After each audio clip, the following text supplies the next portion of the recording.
Coaches, my name's Rick Stewart. I'm the creator of the Worst to First blueprint to build a championship program. I've been a high school coach for over 30 years. I've been a head coach at 7 schools in 2 different states. And every day on social media, I've been sharing some little program building ideals to just help the next generation of coaches. Today I want to talk about your coaching staff. You're filming this in August, and you're starting to embark in the season, and you're really rolling, right? I want to back up, and obviously you sit down and interview your coaches. You have a process, and in the Worst to First program, I've got the interview questions, and I've got ideas of how to recruit walk-on coaches and volunteer coaches. And when I interview the coach, we get them hired. There's always some things I do with them.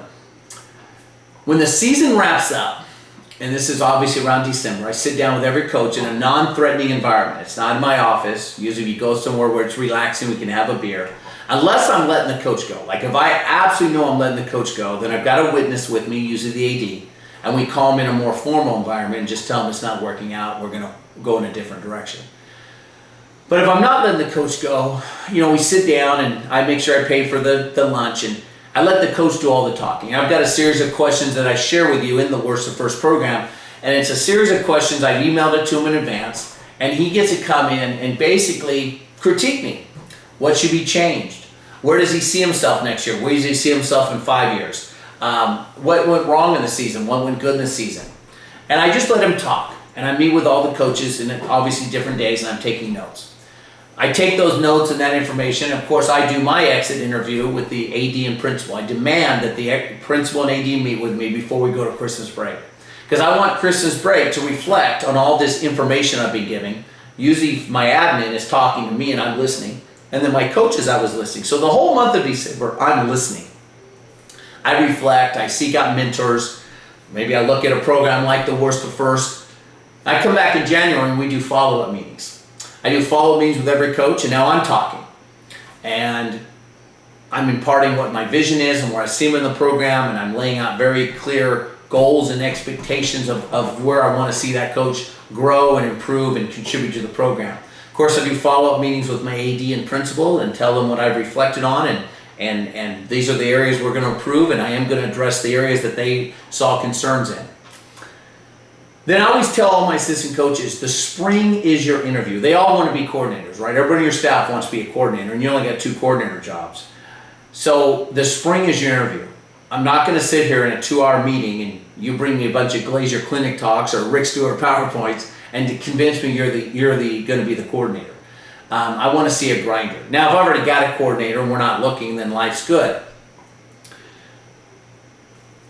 Then there will be the meeting usually around July, right before we go in August. And now again, I'm kind of wrapping up what I've seen with the coaches and kind of maybe did if I need to, a written evaluation, just what I liked about the spring, what I liked about the summer, what I didn't like, and what I expect going into the season. And I think it's no different than any job you've had, whether you're a teacher or you have a real job out in the world.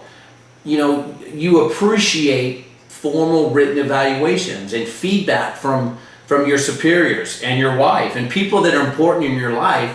You need that feedback if you're going to grow.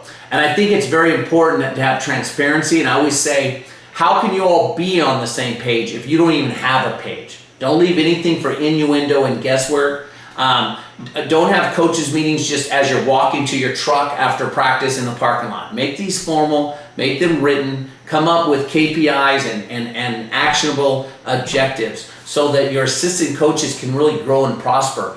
Because your vision and your core values that we talk over, they can't be your core values and your mission statements. They've got to be for the whole program. And if I went to your school and pull any coach or player aside, they should be able to tell me what your core values are. They've got to be very, very visible and apparent. And that's what happens during these coaching meetings. So to sum it up, I meet with every assistant coach on my staff 3 times a year. And it's going to be right out on the table. I'm an open book. And it's really helped us in a lot of these turnarounds I've been part of. Coaches, thank you. My name is Rick Stewart, and as always, better today, but never as good as tomorrow.